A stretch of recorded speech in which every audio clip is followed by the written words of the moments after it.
Hello everyone, welcome to the class. In this video, we'll take up the nucleosome model which explains the packaging of the DNA. What do you mean by this packaging of DNA? We know what is the size of a cell. The size of a cell usually will be in the microns. Microns, it is 10 to the power of minus 6. Isn't it? So it will be a few microns. Now, if you see the length of the DNA, let's take an example of a human mammalian cell. Okay, so the size of a cell is hardly few microns, and if you see the length of the DNA in a human cell, the length of the DNA is, we know what is the distance between each base pair. In the previous video, that is in the Watson and Crick model of DNA, there we have seen the distance between each base pair is 0.34 nanometers. 0.34 nanometers means it is 0.34 into 10 to the power of minus 9 meters. 0.34 nanometers is 0.34 into 10 to the power of minus 9 is nano and then meters. Now, this is the distance between each base pair. How many base pairs are there? Totally, the number of base pairs in a human cell, that also we have studied, that is 6.6 into 10 to the power of 9 base pairs are present in a human cell. So now, total number of base pairs is 6.6 into 10 to the power of 9, and the distance between each is 0.34 into 10 to the power of minus 9 meters. So, if you just multiply this, it will be around 2.2 meters. Hence, the length of the DNA. The length of a DNA in a human cell, in a mammalian cell is 2.2 meters. This is the length of the DNA. This 2.2 meters long DNA has to be packed in the cell. What is the size of a cell? This cell is almost in the microns. Let's take it as some 3 microns. So if it is 3 microns, in this 3 micron cell, you have to accommodate 2.2 meters of DNA. Don't you feel it is a difficult task? Isn't it? So how to accommodate such a long DNA in such a small minute cell? Hence, it's very important to properly accommodate this 2.2 meters of DNA in this few microns of the cell, and this accommodation of 2.2 meters long DNA in such a small cell is studied under the topic packaging of the DNA. And this packaging of DNA, this is being best explained by a particular model called as nucleosome model. And that nucleosome model, let me write it here. It is best explained by a model called as nucleosome model. Nucleosome model. And who proposed this nucleosome model? This was proposed by, this was proposed by Kornberg in the year 1974. Kornberg was the person who first proposed the nucleosome model in the year 1974. So later on, that is after Kornberg proposed this model in the year 1975, one more scientist, that is P. Audit. P. Audit is a person who confirmed the model. Confirmed the model in 1975. He confirmed the model in 1975, and Kornberg is the one who proposed it. Nucleosome model was proposed by Kornberg in the year 1974, and this model was finally confirmed by P. Audit in the year 1975. So with this background to the nucleosome or to the packaging of the DNA, now we will directly move on to what exactly is this nucleosome model of the DNA. Packaging of DNA takes place in both prokaryotes as well as in the eukaryotes. However, when it comes to the prokaryotes, the packaging is very simple. I mean, there is no much complication as we see in the case of the eukaryotes. So, before moving on to the nucleosome model of the DNA, we will just see how exactly the packaging of the DNA is done in the prokaryotes. In the prokaryotic cell, we are speaking about the prokaryotes now. Prokaryotes. So, what happens in the prokaryotes is, this is a cell, and if you remember the prokaryotic cell, there is no nuclear membrane present. So, there is no separate nucleus present. The genetic material is somewhere present here in the cytoplasm only. It has been suspended nakedly in the cytoplasm without any nuclear membrane, isn't it? So, this region is called as nucleoid. This region is called as the nucleoid region. Now, what happens? So here, how exactly DNA is, or the genetic material is being packed. We know the charge of the DNA. DNA is negatively charged. DNA is negatively charged. And why is it negatively charged? It is negatively charged due to the presence of the phosphate group. Phosphate is negatively charged, PO4 minus, isn't it? We have seen it in the chemical structure of the DNA. So, there we have seen DNA is negatively charged. Now, this negatively charged DNA is held together by some positively charged proteins. How exactly you can imagine it is, there are some positively charged beads present, okay? We have a surface. On the surface, there are some positively charged beads, which are the proteins actually. And now this DNA is negatively charged. When the DNA comes in contact, something like this, when the DNA comes in contact with this positively charged proteins, all these proteins will get attached to this DNA, the strand of the DNA, and since they are oppositely charged, now the oppositely charged particles will attract to each other. So they start attracting, and due to the attraction between the positively charged proteins and negatively charged DNA, there will be a coiling which is happening. I mean, the DNA which was present like this. This is an open DNA. This is an open DNA. When on this open DNA, when some positively charged proteins,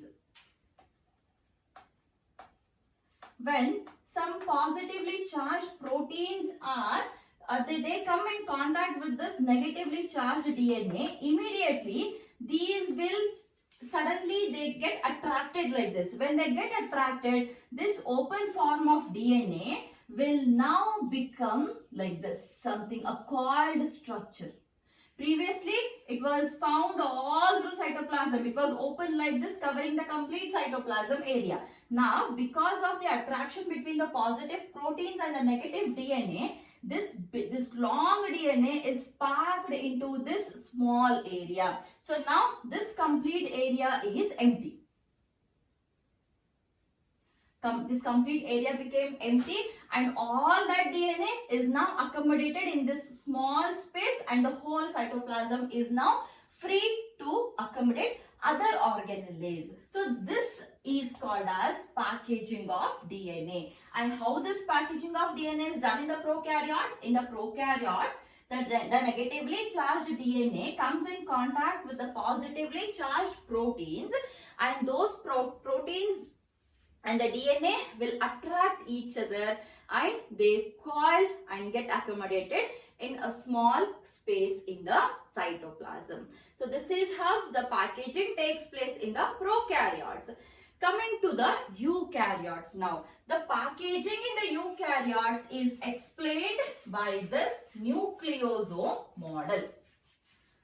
We'll first see what is a nucleosome and how it is being formed, and then we will see how exactly the folding of the DNA takes place by the nucleosomes. In eukaryotic cells, what exactly happens is, here also the mechanism is same. The basic mechanism is same in the prokaryotes as well as in the eukaryotes. Here also the positively charged proteins will come in contact with the negatively charged DNA. But however, which are the positively charged proteins? So let me first write it as, okay, in eukaryotes.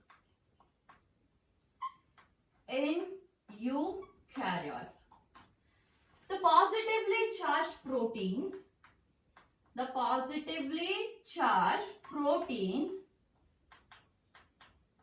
which are used in the eukaryotic packaging of DNA are nothing but the histone proteins. The proteins which are used here for the packaging are histone proteins. What are these histone proteins?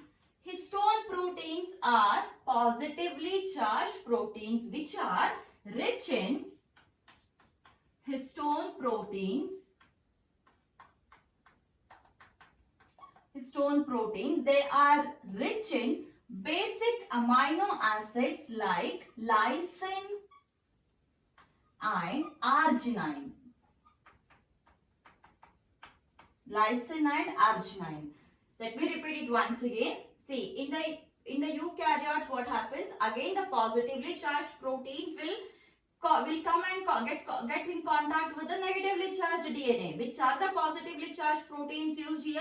The positively charged proteins used here are the histone proteins. And what are these histone proteins? The definition for the histone proteins is, these are the positively charged proteins which are rich in the basic amino acids, that is lysine and arginine.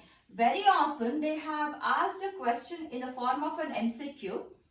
What is the reason for the histone protein to carry a positive charge? Why the positive charge is present on the histone protein? That is due to the amino acid lysine and arginine. Both lysine and arginine are positive amino acids, positively charged amino acids.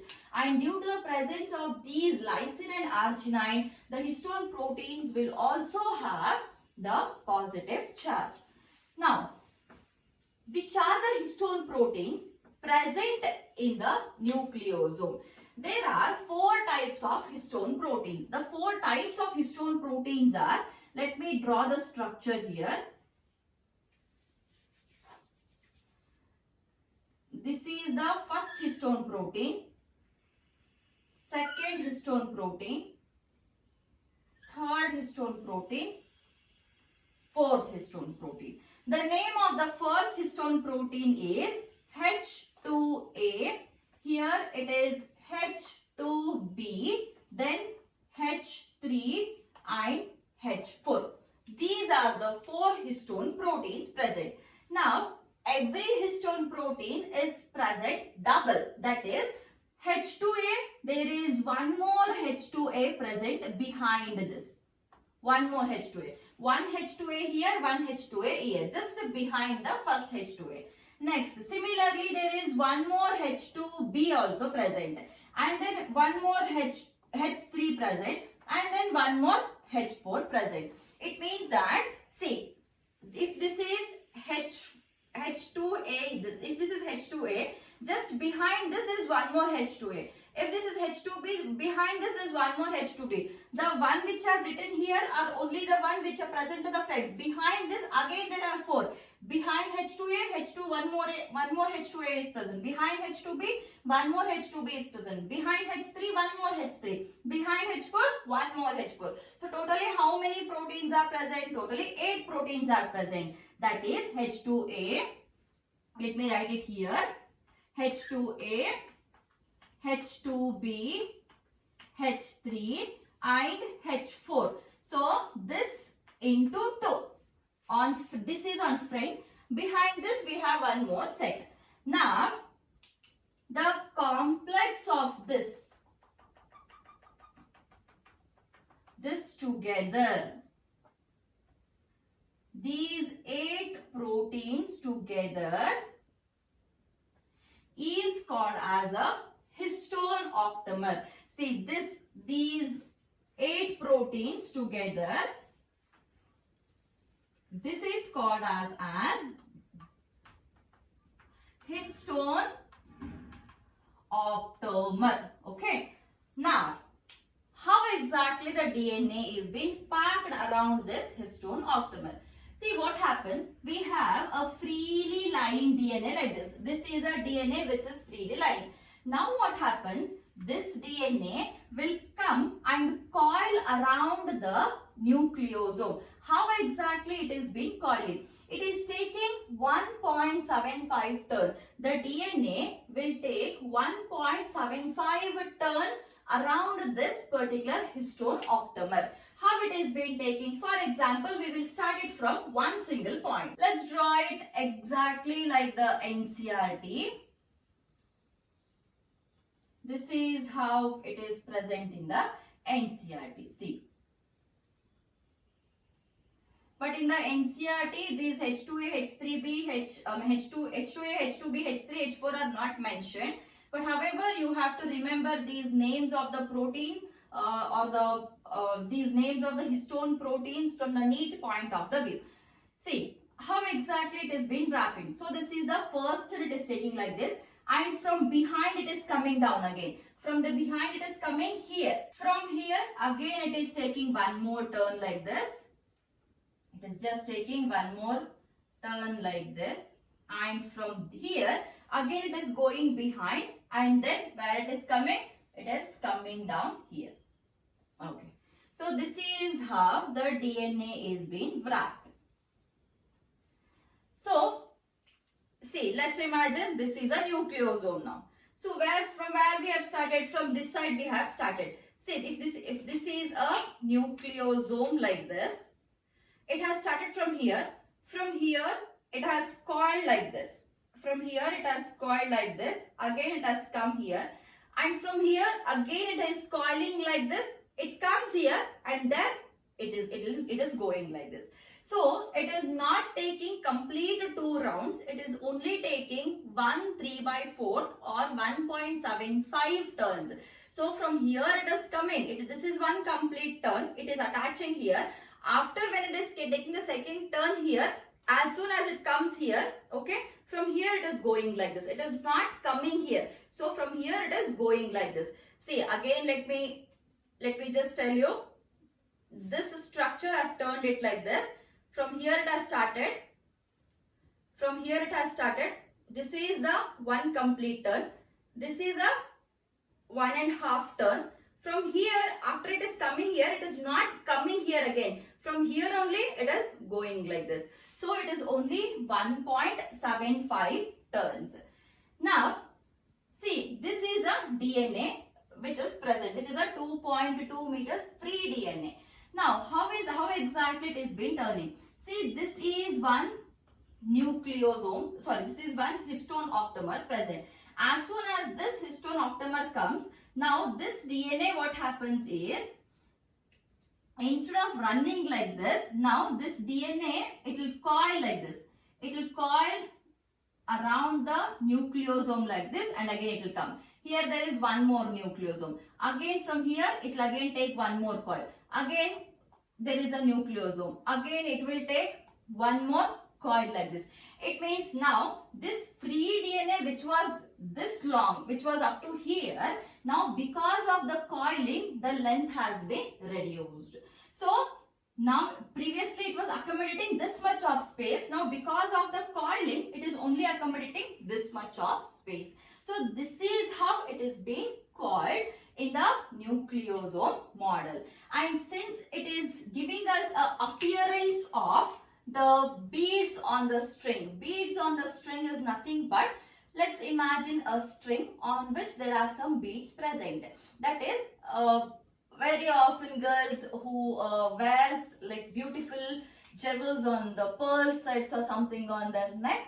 So it is like that. We have a string on which there are beautifully arranged beads present. So that nucleosome, if you see it under microscope, it will give us an appearance of beads on the string. So now see, this is one nucleosome, this is the second nucleosome, and this is the third nucleosome.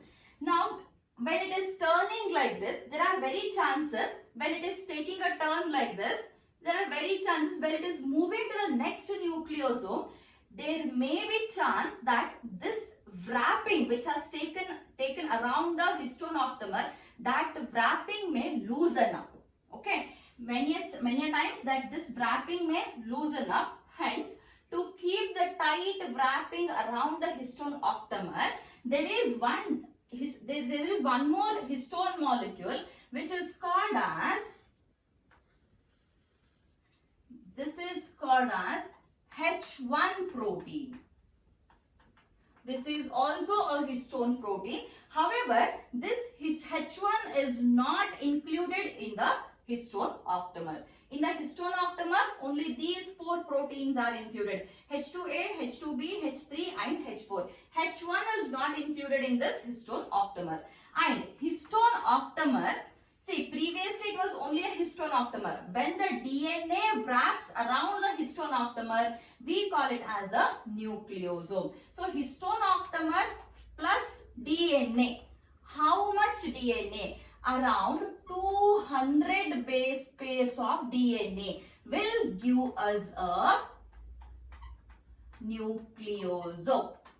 So, how is a nucleosome formed? Histone octamer. Which are the histone octamers? These are the histone octamers plus DNA. How much DNA? 200 base pairs. Histone octamer plus 200 base pairs of DNA will give us one single nucleosome. So here we have written 3 nucleosomes. This is one single nucleosome. So where is this H1 present? H1 is present here in between the nucleosomes. These are the H1. So if I write some like much more clean diagram, let me show how exactly the H1 is present. This is one nucleosome in which there are 8 histone proteins. This is one more nucleosome. This is one more nucleosome. Now, how exactly the DNA is wrapped is, see, this is wrapping is done here. From here, it goes here. From here, it comes like this. From here, again the next one. There will be one more. It is like this. So, where is the H1 present? H1 is present here. H1 is present. These are the H1 proteins. It means that when it comes here, it takes a coil, again goes here. It takes a coil, again goes here. It takes a coil and again goes here. It means it is the H1 protein is connecting one nucleosome to another nucleosome. The DNA which is present here, which is connecting one nucleosome to another nucleosome, the part of the DNA which is surrounding the H1 protein and which is linking one nucleosome to another nucleosome is called as linker DNA. It is called as the linker DNA. So, this is how a DNA is packed in the nucleus. See, eukaryotes, they have a proper nucleus region which is surrounded by the nuclear membrane, and this is how the free DNA is packed inside the nucleus of an eukaryotic cell. Now, when it is packed this way, okay, when it is packed this way, remember, if only the histone proteins are present, we call it as a histone octamer. And if to the histone octamer the DNA is wrapped, then it is called as the nucleosome. Now, this area or this is all happening in the nucleus region. Remember, it is not happening in the cytoplasm. It is happening in the nucleus region only. How exactly it is being packed in a final stage? Or the packaging at final stage, how does that look like? I'll just wipe this off. Okay, this is histone octamer. Histone octamer plus DNA will give us a nucleosome. Fine, this is one. Okay, very important thing. Remember this. Now, how the packaging goes. See, this is a free double-stranded DNA, which is a 2 nanometers DNA. Now this 2 nanometers of DNA, when the nucleosome model comes into picture. Now this nucleosome model, after the DNA getting wrapped around the histone octamer, how exactly it looks like? See, these are the nucleosomes which I am drawing here. Around these histone octamers, the DNA is getting wrapped. This is how the DNA is getting wrapped. Now, this is a nucleosome model which is almost 11 nanometers. So, remember, this is a free DNA which is 2 nanometers or 2.2 nanometers, and this is a nucleosome. Many a times they instead of writing it as nucleosome, they can also write it as bead on string. This is a bead on string appearance which is 11 nanometers. Now we have written 3 nucleosomes here. If there are 6 nucleosomes, next one, 1, 2, 3, 4, 5, 6. Now 6 nucleosomes together. 6 here, again 3, 4, 5, 6. It means this 11 nanometer will further coil and it will give an appearance like this, 6 together. So such a structure is 30 nanometers. It is 30 nanometers, and this is called as solenoid model. This is called as solenoid model. So 2 nanometers, it is a free DNA. Then 11 nanometers, it is a nucleosome model. 30 nanometers, it is solenoid model. After 30 nanometers, there is advanced packaging, which is actually not required for syllabus. See, after 30, we have 300 nanometers. After 300, we have, I'll write it here, we have 700 nanometers. And finally, we have, write it here, 700 nanometers. Finally, we have the structure like this. Structure like this, which is 1400 nanometer, and this is a metaphase stage chromosome. A metaphase stage chromosome. So this is how the packaging of DNA in the eukaryotes take place. So 2 nanometers, remember these 4, free DNA 2 nanometers, nucleosome 11 nanometer, solenoid 30 nanometers. Remember, in the solenoid 6 nucleosomes together will make 1 solenoid. Then metaphase stage chromosome. After solenoid, solenoid which is 30 nanometers. After solenoid, there we will get 2 more stages. One is 300 nanometers, one is 700 nanometers.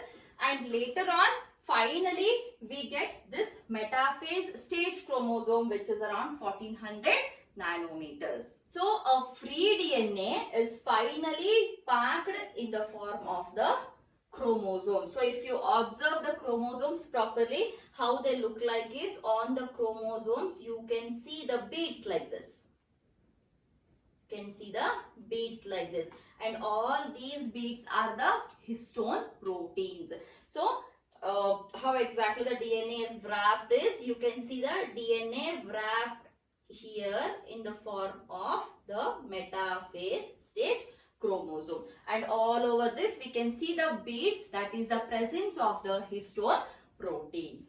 So this is how the packaging of the DNA takes place, and for these additional packaging, that is after the nucleosome model, there is a requirement of additional packaging of the DNA, and for that additional packaging we require some proteins called as NHC.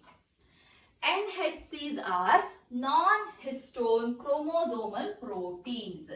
Non-histone chromosomal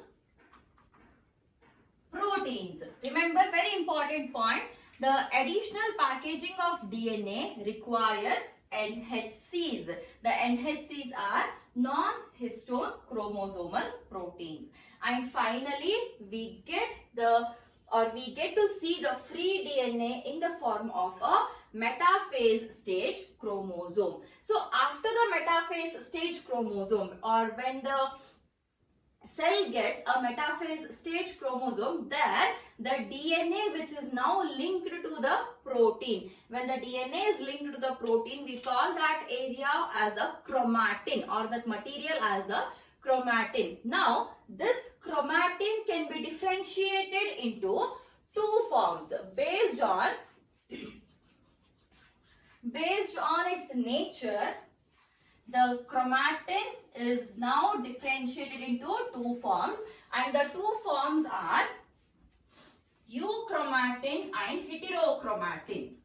Let me write it first. It is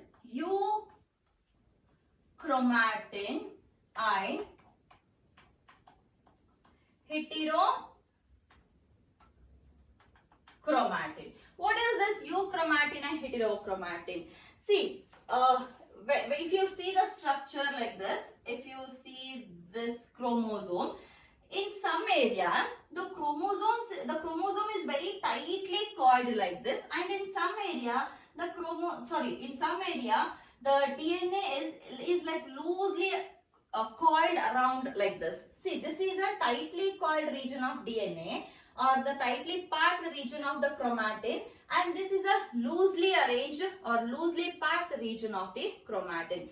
So wherever we get such loosely packed area, so wherever we get to see the DNA or chromatin being loosely packed, that is called as euchromatin. So what is euchromatin? Euchromatin is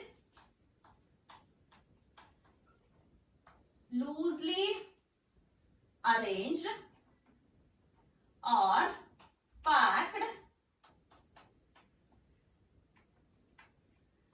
region, and heterochromatin, this is tightly packed region. This is tightly packed region. And now euchromatin. See, since there is loosely packing arrangement, if you stain the complete chromosome, if you take the complete chromosome and if you dip it in the stain, then what happens is, since there is more material present here in the, this is now the heterochromatin region, this is now the euchromatin region. This is euchromatin, this is heterochromatin. So since there is less material, here there is more material, here there is less material. So definitely this will be more stained and this will be less stained. More material, more stain will be there. So the heterochromatin region will be darkly stained, and this region will be lightly stained. This will be lightly stained. And remember, the region of the euchromatin will be transcriptionally. It will be transcriptionally active. And here, this region is transcriptionally inactive. This is transcriptionally inactive and this is transcriptionally active. Why it is transcriptionally inactive? See what happens. Let's imagine this is the chromosome present, where there is more material present. So there usually the coiling will be in the form of it will be in the form of some jumblings happening there. So there will be excessive coiling and hence that area will be actually more or swollen area. So when the RNA enzyme or when the RNA polymerase during the transcription, when it is passing like this, that particular darkly stained or the heterochromatin region where there is excessive coiling and there is jumbling, there the RNA polymerase will get stuck like this. It will not, it won't be able to move further. There it will get stuck, and hence that whenever it gets stuck, it gets released. The RNA polymerase will get released and it will again go and join to the next region. So that region of the heterochromatin will not get transcripted only. So hence it is transcriptionally inactive region. However, when we go to the transcription, there again we will learn it properly. So transcriptionally active and transcriptionally inactive. So this is all about the packaging of the DNA as well as nucleosome model of the DNA. A sure short 5 marks question. So be careful with it. And as I've started recently, just last 2-3 days ago, we had started with the live classes where we are solving the question to answers. So in that again we have this nucleosome model question also. So not an issue. In the 5 marks, like how exactly it should be written in the 5 marks. So that answer also I've already made it ready. So there in the next classes where I'll be discussing the question to answers. So there you will be getting the ready answers for this. So you just try to understand here what is the concept because you may expect questions for the NEET also from this topic. Okay. So in the next topic, I'll take up with the remaining part of the chapter. That is, we'll go with one more important chapter, that is one more important topic of the chapter, that is Griffith experiment, the transforming principle, as well as the Avery, MacLeod and McCarthy experiment. Thank you.